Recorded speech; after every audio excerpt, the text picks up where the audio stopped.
पिछले एपिसोड के लास्ट में हमने देखा था कि तांग सान लड़ाई जीत चुका था। अब आगे देखेंगे। नहीं नहीं, गॉडेस ऑफ लाइफ चिल्लाई और गॉड ऑफ डिस्ट्रक्शन की तरफ उड़ पड़ी। लेकिन उससे भी तेज कोई और था। हल्की नीली रोशनी और परछाई ने जैसे पल भर में आसमान चीर दिया, और अगले ही पल वह गॉड ऑफ डिस्ट्रक्शन की पेशानी तक पहुंच गई। रोशनी झिलमिलाकर गायब हो गई, और गॉड ऑफ डिस्ट्रक्शन के सिर पर पहना हुआ क्लोक आखिरकार ऊपर से कटकर दो हिस्सों में फिसल गया। एक हल्का नीला चाकू सीधा उसकी पेशानी में जाकर जड़ गया। जो घनी बैंगनी रोशनी अभी अभी उठी थी, वह अचानक शांत हो गई। गॉड ऑफ डिस्ट्रक्शन का शरीर जोर से कांप उठा। उसके हाथ में पकड़ा हुआ डिस्ट्रक्शन सेप्टर धीरे धीरे नीचे गिर गया। उसी समय टैंग सान की असुरा सोर्ड भी वापस खींच गई। असली रूप में दिखने वाला गॉड ऑफ डिस्ट्रक्शन करीब 30 साल का आदमी था। उसके छोटे छोटे गहरे लाल बाल स्टील की सुइयों जैसे थे, जड़ से खड़े हुए। उसका चेहरा बेहद हैंडसम था, टैंग सान से भी कम नहीं। बस चेहरा थोड़ा पीला लग रहा था।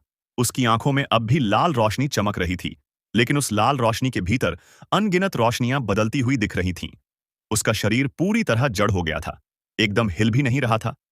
यही वह पल था जब टैंग सान ने जोर जोर से सांस लेना शुरू किया। दोनों हाथों से असुरा सोर्ड पकड़े हुए उसके चेहरे पर हल्की राहत दिखाई दी। वह भी सुप्रीम गॉड ही था, तो गॉड ऑफ डिस्ट्रक्शन को हराना क्या आसान था। गॉडेस ऑफ लाइफ को भी अभी अभी उठी उस बैंगनी रोशनी को देखकर इतना डर क्यों लगा था? वजह बहुत साफ थी, क्योंकि उसी पल गॉड ऑफ डिस्ट्रक्शन पहले वाले गॉड ऑफ इमोशंस की तरह अपनी गॉड फ्लेम जलाने वाला था। वह सुप्रीम गॉड है। अगर वह गॉड फ्लेम जला देता तो उसकी विनाशकारी शक्ति इतनी भयानक होती कि सोचने की शक्ति के फैलाव और कमजोरी की वजह से पूरा गॉड रेल्म आधा ढह जाता, और गॉड ऑफ डिस्ट्रक्शन खुद भी शरीर और आत्मा दोनों से नष्ट हो जाता, हमेशा के लिए, दोबारा कभी जन्म नहीं ले पाता। यही वजह थी कि गॉडेस ऑफ लाइफ डर गई थी। लेकिन उस हल्की नीली रोशनी से चमकते छोटे से चाकू ने गॉड ऑफ डिस्ट्रक्शन को गॉड फ्लेम जलाने से रोक दिया।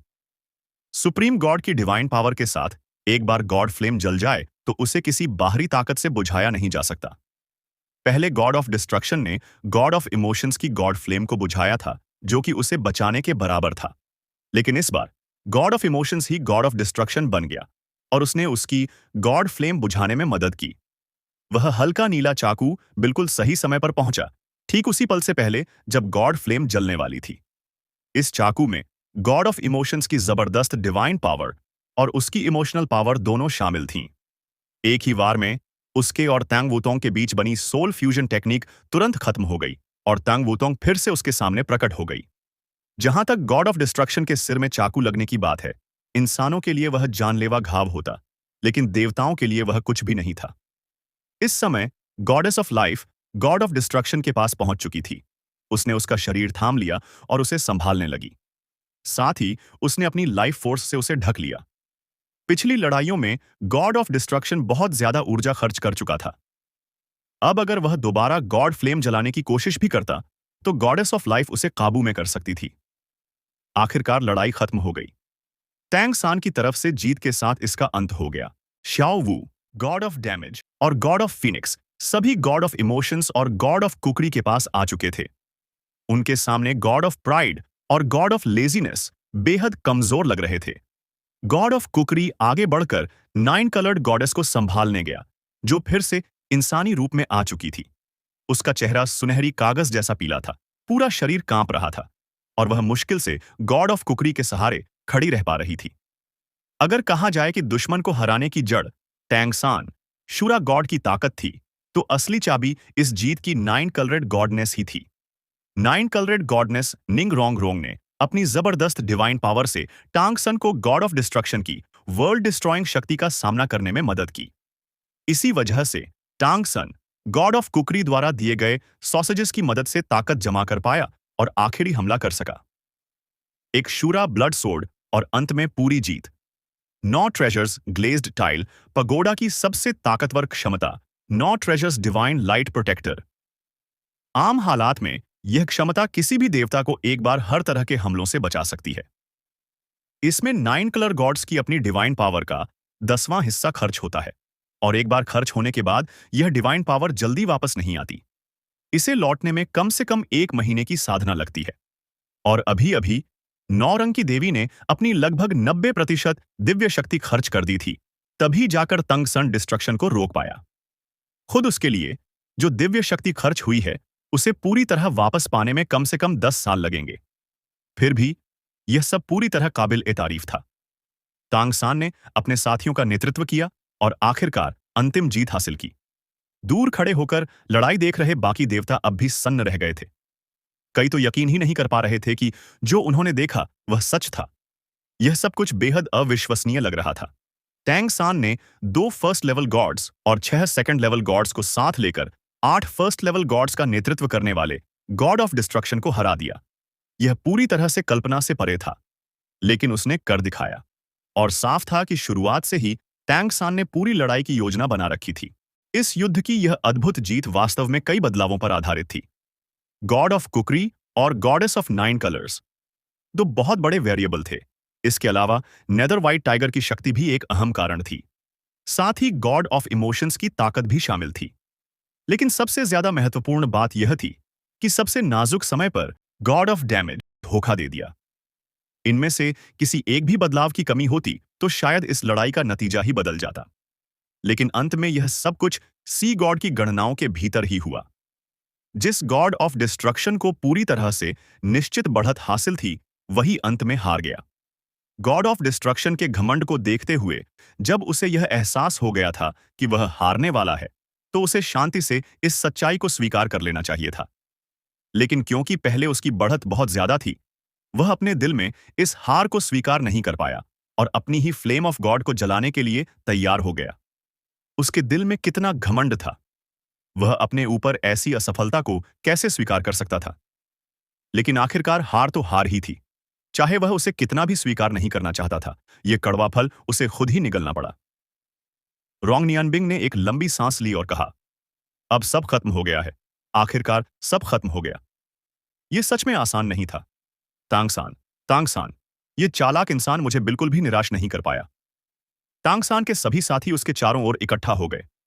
शाओवू ने हाथ बढ़ाकर तांगसान का हाथ थाम लिया।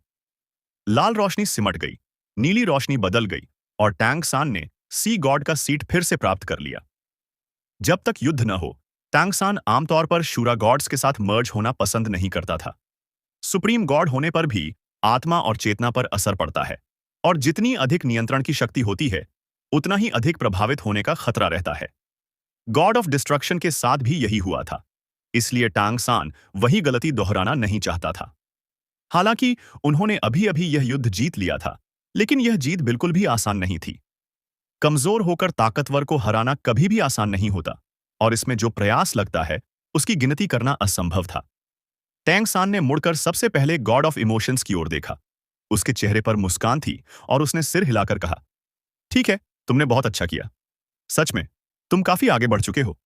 गॉड ऑफ इमोशंस ने हल्की मुस्कान के साथ कहा, मैंने बस वही किया जो मुझे करना चाहिए था। आपने मुझे इतने सालों तक प्रशिक्षित किया है, अगर मैं अच्छा प्रदर्शन न कर पाऊं तो आपकी मेहनत के लायक कैसे ठहरूं? तांगसान का चेहरा दुर्लभ रूप से लाल हो गया। उस समय उसने गॉड ऑफ इमोशंस को जो प्रशिक्षण दिया था वह किसी नर्क से कम नहीं था। वह उसे काफी बेरहमी से प्रशिक्षित करता था। लेकिन गॉड ऑफ इमोशंस की बात सही थी। अगर उसने पहले इतना कष्ट नहीं सहा होता तो आज वह इतनी शक्तिशाली ताकत हासिल नहीं कर पाता। Goddess of life God of destruction को सहारा देकर थामे हुए थी। गॉड ऑफ डिस्ट्रक्शन हवा में स्थिर था और काफी देर तक चुप रहा। लेकिन उसके माथे में ढंसा हुआ नीला चाकू धीरे धीरे बाहर निकलने लगा।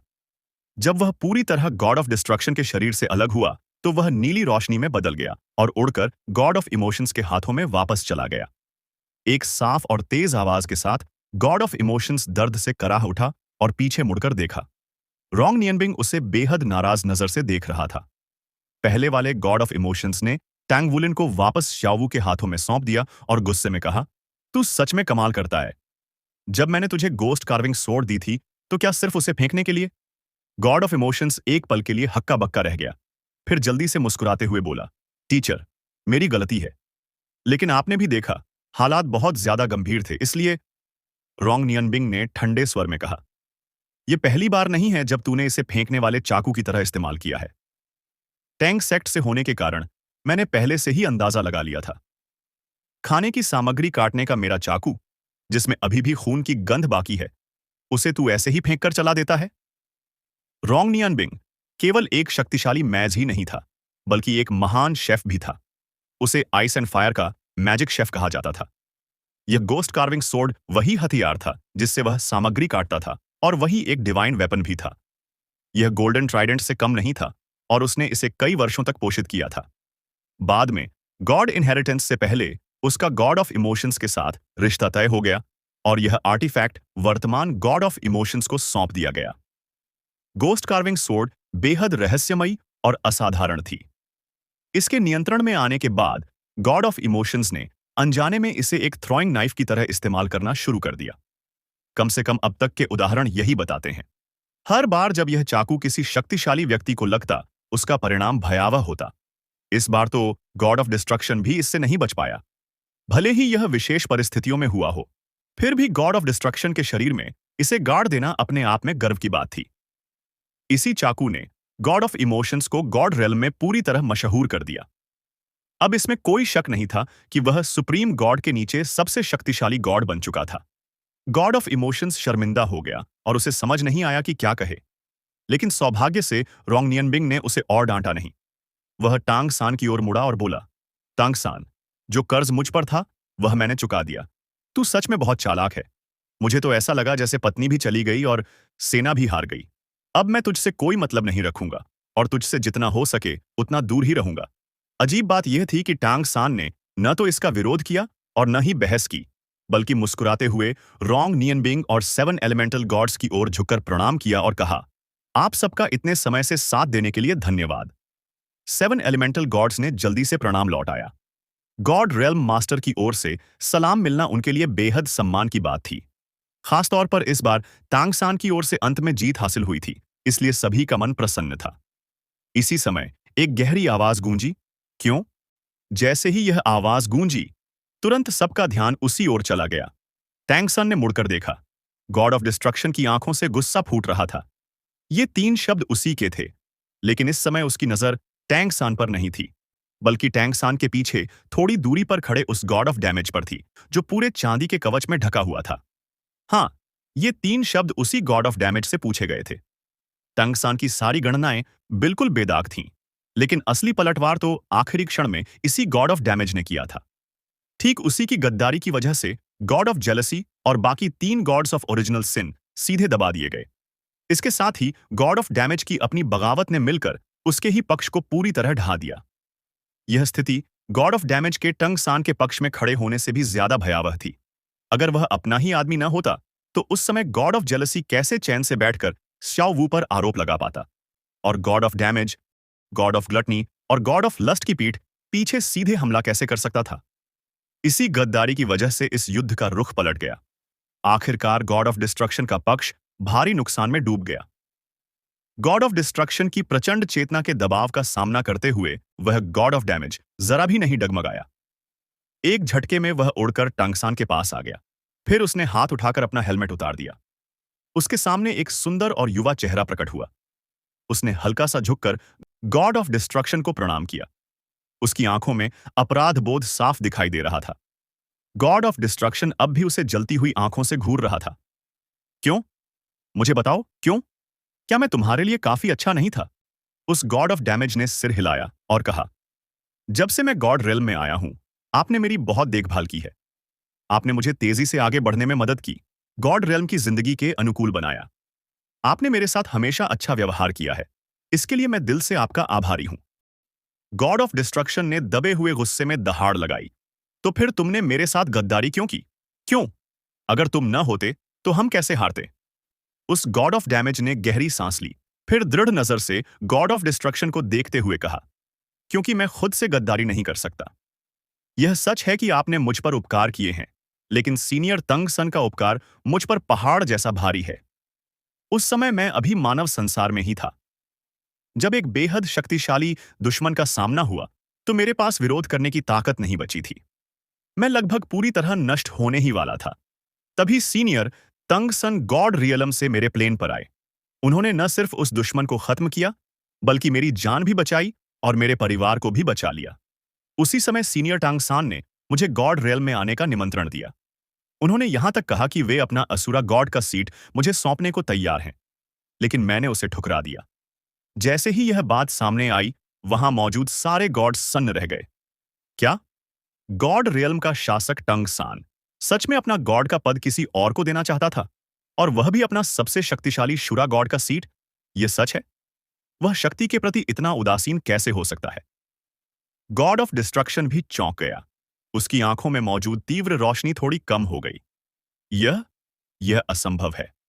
वह शूरा गॉड जैसे शक्तिशाली पद को कैसे छोड़ सकता है? उस गॉड ऑफ डैमेज ने गंभीर स्वर में कहा, गॉड ऑफ डिस्ट्रक्शन, इस समय मुझे आपसे झूठ बोलने की कोई जरूरत नहीं है। यह सब पूरी तरह सच है। सीनियर टैंग सान को गॉड ऑफ वॉर रेल्म की शक्ति से कोई लगाव नहीं है। अगर मैंने उस समय मना न किया होता तो शायद आज मैं ही शूरा गॉड होता। मैं इस बात की गवाही भी दे सकता हूं।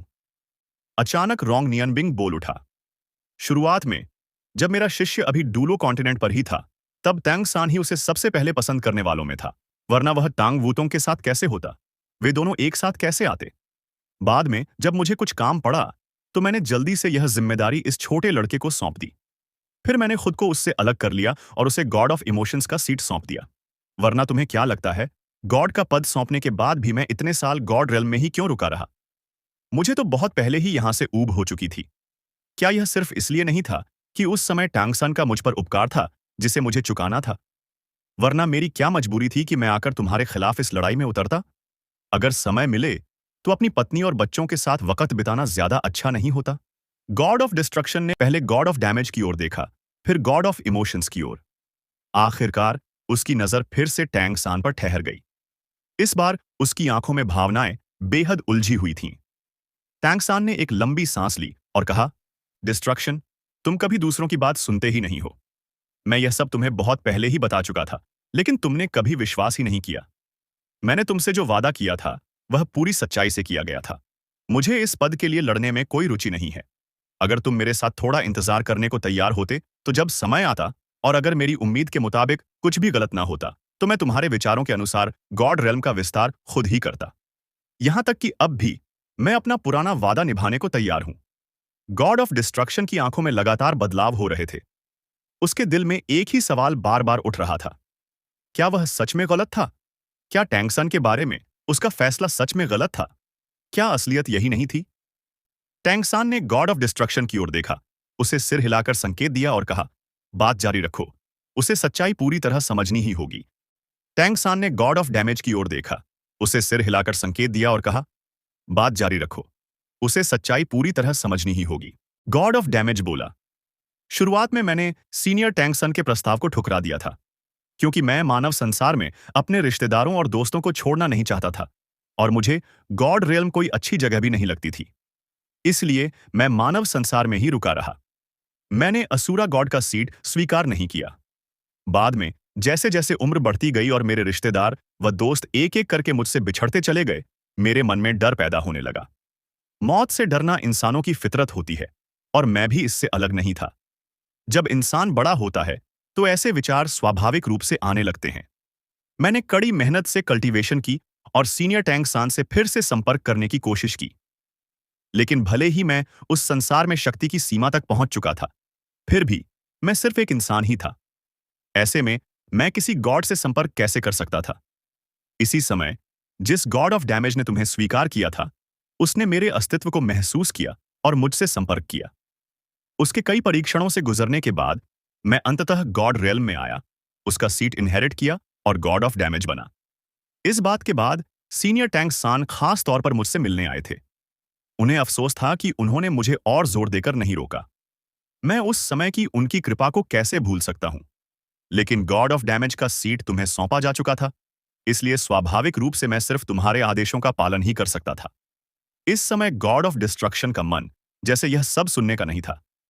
उसने अवचेतन रूप से कहा, तो यही उसकी कृपा थी जिसके कारण तुमने मुझसे गद्दारी की। क्या सही और गलत जैसे बड़े मुद्दों के सामने व्यक्तिगत उपकार इतने जरूरी हो जाते हैं?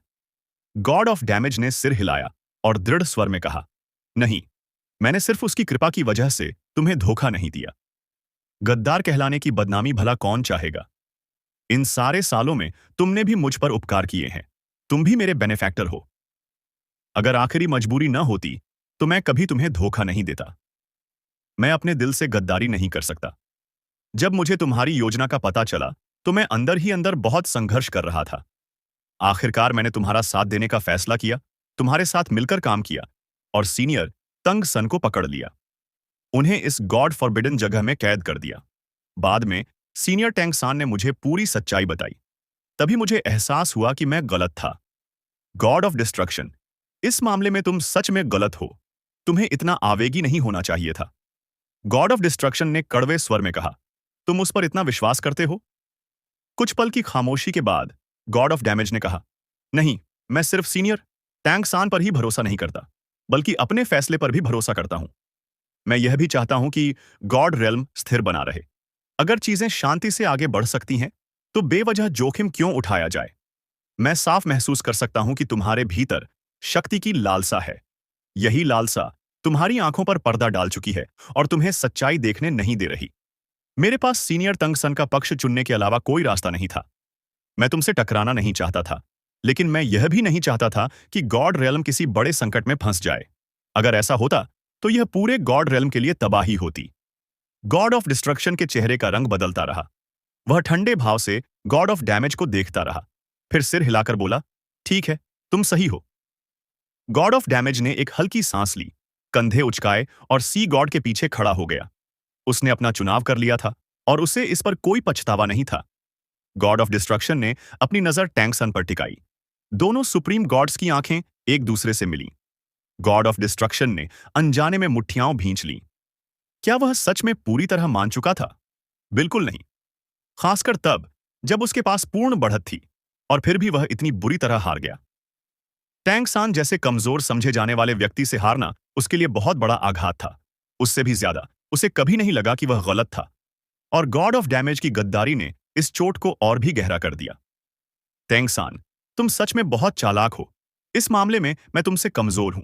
यह लो, तुम्हें वापस करता हूं। यह कहते हुए गॉड ऑफ डिस्ट्रक्शन ने हाथ उठाया। एक रोशनी की किरण टैंग सान की ओर गई। टैंग सान ने हाथ बढ़ाकर उसे थाम लिया। वह गॉड रेल्म का सेंटर की था, जो उसने पहले गॉड ऑफ डिस्ट्रक्शन को दिया था। गॉड रेल्म सेंटर का दोबारा शुरू होना इस बात का संकेत था कि इस युद्ध का अंतिम परिणाम तय हो चुका है। आखिरकार गॉड ऑफ डिस्ट्रक्शन हार गया। वह टैंग सान से हार गया, जो बहुत पहले से पूरी योजना बना चुका था। वहां मौजूद सभी गॉड्स ने एक बार फिर टैंग सान की शक्तिशाली पकड़ देखी। चाहे शक्ति हो या बुद्धि, सी गॉड और हिज हाइनेस शुरा गॉड, दोनों ही गॉड रेल्म में निस्संदेह सर्वोत्तम थे। टैंग सान ने अपने काम से यह साबित कर दिया कि दो महान गॉड किंग्स का निर्णय बिल्कुल सही था। गॉड रेल्म का सेंटर संभालने के बाद टैंग सान ने पीछे हाथ हिलाया। गॉड ऑफ इमोशंस और गॉड ऑफ डैमेज ने उन सभी गॉड्स ऑफ ओरिजिनल सिन को मुक्त कर दिया जिन्हें उन्होंने पहले दबा रखा था। हालांकि यह साफ तौर पर जोखिम भरा था, लेकिन टंग सान को विश्वास था कि जिसने पहले ही समर्पण कर दिया है, वह गॉड ऑफ डिस्ट्रक्शन दोबारा कोई कदम नहीं उठाएगा। कम से कम कुछ समय तक तो नहीं। टांग सान ने गंभीर स्वर में कहा, यह संघर्ष केवल मेरे और गॉड ऑफ डिस्ट्रक्शन के बीच का युद्ध था, गॉड रियल्म का युद्ध नहीं। इसलिए इसमें शामिल किसी भी पक्ष या गॉड को कोई सजा नहीं मिलेगी। गॉड रियल्म कमिटी भी इसे आगे नहीं बढ़ाएगी। लेकिन गॉड ऑफ डिस्ट्रक्शन और गॉडेस ऑफ लाइफ, आप दोनों को मेरे साथ मिलकर गॉड रियल्म को उसके मूल आकार में वापस संकुचित करना होगा, बस एहतियात के तौर पर। जैसे ही यह बात सामने आई, गॉड ऑफ डिस्ट्रक्शन का साथ देने वाले गॉड्स को राहत भी मिली और निराशा भी हुई। गॉड रियल्म का विस्तार उन सब के लिए फायदेमंद था। यह उनके लिए आगे बढ़ने और मजबूत होने का मौका था। जब विस्तार लगभग पूरा होने वाला था, तब तंग सन का इसे रोकने का फैसला साफ तौर पर उनके हितों को छू गया था। गॉड ऑफ डिस्ट्रक्शन ने ठंडी हंसी हंसते हुए कहा, टैंग सान, भले ही तुमने मुझे हरा दिया हो, लेकिन जो काम मुझे करना था वह मैं पूरा कर चुका हूं। गॉड रेल्म का विस्तार लगभग पूरा हो चुका है और 108 साइकिक पिलर्स के कोर मैजिक सर्कल का सोर्स मैंने आज यहां आने से पहले ही नष्ट कर दिया था। सिर्फ तुम्हारे पास ही बैकहैंड नहीं है, मेरे पास भी है। कोर मैजिक सर्कल के बिना ये साइकिक पिलर्स अब पलटे नहीं जा सकते। गॉड रेल्म का विस्तार अब रोका नहीं जा सकता। अब चाहे तुम हो या मैं, हम दोनों मिल भी जाएं, तब भी इसे पलटना असंभव है। इसलिए इस बार यह जरूरी नहीं कि सच में तुम ही जीते हो। उसकी बात सुनते ही टैंग सान का चेहरा पूरी तरह बदल गया। वह हैरानी से बोल पड़ा, क्या तुमने सच में उन साइकिक पिलर्स के कोर मैजिक सर्कल का सोर्स नष्ट कर दिया? तुम गॉड ऑफ डिस्ट्रक्शन ने फिर से व्यंग्यपूर्ण हंसी हंसी, जैसे उसके भीतर की सारी पुरानी नाराजगी इस पल में निकल आई हो। हाँ, आज यहां आने से पहले ही मैंने उन साइकिक पिलर्स को पूरी तरह नष्ट कर दिया था। इसलिए भले ही मैंने तुम्हें गॉड रियल्म को बहाल करने में मदद करने का वादा किया हो, अब हकीकत में यह करना असंभव है। गॉड रियल्म का विस्तार तय है। तुमने मुझे हरा दिया, लेकिन मेरा लक्ष्य पूरा हो चुका है। अब तुम कर भी क्या सकते हो? हालांकि गॉड ऑफ डिस्ट्रक्शन हार गया था, लेकिन उसे पूरा भरोसा था कि टैंग सन उससे सुप्रीम गॉड का पद नहीं छीन सकता। आखिरकार उसके पास गॉडेस ऑफ लाइफ थी। अगर तांग सान उसकी जान या पद को खतरे में डालता, तो गॉडेस ऑफ लाइफ का चुप रहना असंभव था। दोनों महान गॉड किंग्स की संयुक्त शक्ति टांग सान के लिए भी सामना करना आसान नहीं था। इसी भरोसे के कारण साइकिक पिलर्स को नष्ट करने में उसे कोई डर नहीं था। असल में उसका मकसद सिर्फ गॉड रेल्म का विस्तार था। वह कभी अपनी माइंड पावर वापस लेने वाला ही नहीं था। इसलिए साइकिक पिलर्स को नष्ट करने से उसे कोई नुकसान नहीं हुआ। उल्टा, उसने सबसे बुरे हालात के लिए पहले से तैयारी कर ली थी। अगर टांगसान के पास उसे हराने का कोई तरीका हुआ भी, तो भी उसके विस्तार की योजना को पलटना असंभव हो जाए। टांगसान ने गहरे और अंधेरे भाव से गॉड ऑफ डिस्ट्रक्शन की ओर देखा। भले ही पहले जब गॉड ऑफ डिस्ट्रक्शन ने उसे सील किया था, तब भी उसने कभी कड़वे शब्द नहीं कहे थे, लेकिन इस पल उसकी आंखों में जलता हुआ गुस्सा साफ दिखाई दे रहा था। डिस्ट्रक्शन, तुम कितने भ्रम में हो? तुम ऐसा कैसे कर सकते हो? तुम साइकिक पिलर्स को कैसे नष्ट कर सकते हो? क्या तुम सच में पूरे गॉड रियल्म को अपने साथ तबाही में धकेलना चाहते हो? टैंग सान दर्द भरे स्वर में दहाड़ पड़ा। गॉड ऑफ डिस्ट्रक्शन ने ठंडेपन से कहा, बस करो। मैं तुम्हारे ये शब्द बहुत बार सुन चुका हूं। तुम हमेशा कहते रहते हो कि गॉड रियल्म पर कोई बड़ी आपदा आने वाली है, लेकिन वह आपदा है कहां? 1 साल का समझौता अब ज्यादा दूर नहीं है। अगर कोई तबाही आती, तो अब तक आ चुकी होती।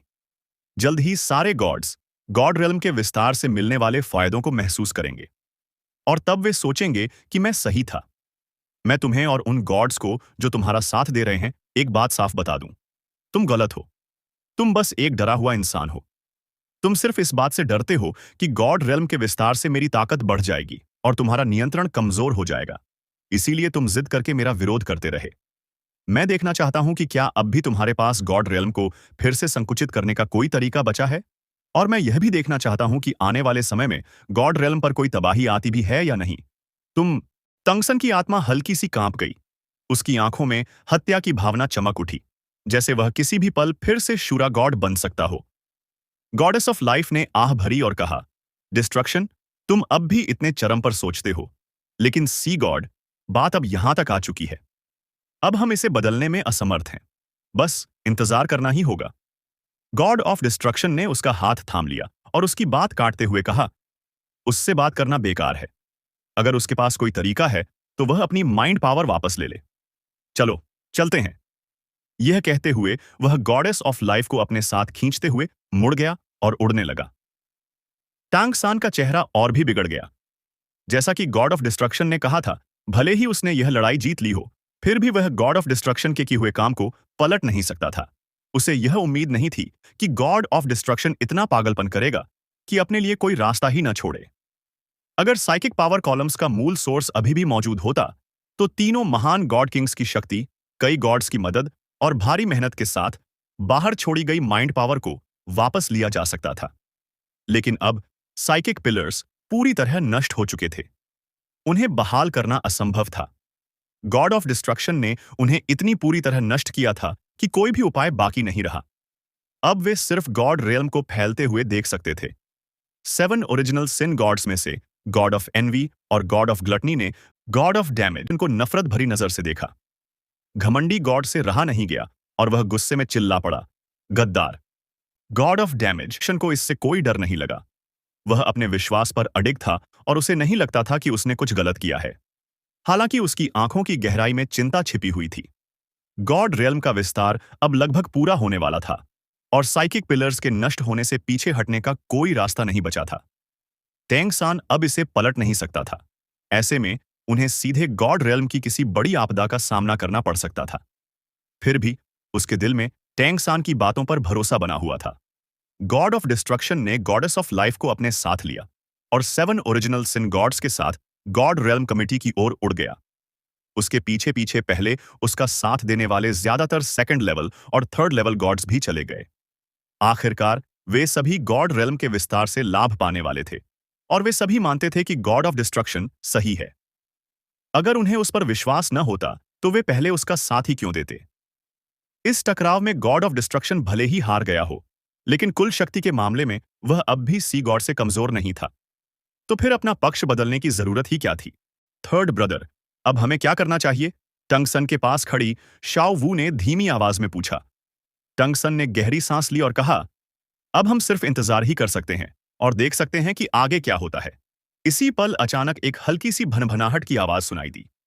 ओम। लड़ाई के खत्म होने के बाद गॉड रियल्म का आकाश फिर से अपने सामान्य रूप में लौट आया था। नीले आकाश में बादल और धुंध फैली हुई थी, लेकिन जैसे ही यह भनभनाहट गूंजी, आसमान के बादल अचानक कांप उठे और तुरंत ही अजीब सी दोहरी छवियां बनने लगीं। ऐसा लग रहा था मानो हर बादल समानांतर रूप से फटकर अलग हो गया हो। जो गॉड ऑफ डिस्ट्रक्शन और गॉडेस ऑफ लाइफ अभी अभी उड़कर जाने लगे थे, वे लगभग एक ही समय में रुक गए और मुड़कर टैंगसान की ओर देखने लगे। उनके मन में पहला ख्याल यही आया कि सी गॉड टैंगसान के पास अभी भी कोई छिपा हुआ दांव है और वह उन सब से निपटने वाला है। लेकिन जब उन्होंने मुड़कर टैंगसान को देखा तो उन्हें हैरानी हुई कि टैंगसान भी आकाश की ओर सदमे से देख रहा था और उसका चेहरा भी बदल चुका था। गॉडेस ऑफ लाइफ के दिल में अचानक घबराहट भर गई।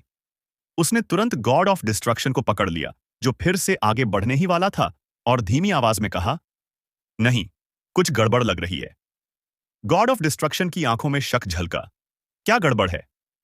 गॉडेस ऑफ लाइफ ने आंखें बंद कर लीं और अचानक एंशिएंट ट्री ऑफ लाइफ के सामने किए गए लाइफ प्रेयर सेरेमोनी के परिणाम उसके दिमाग में उभर आए।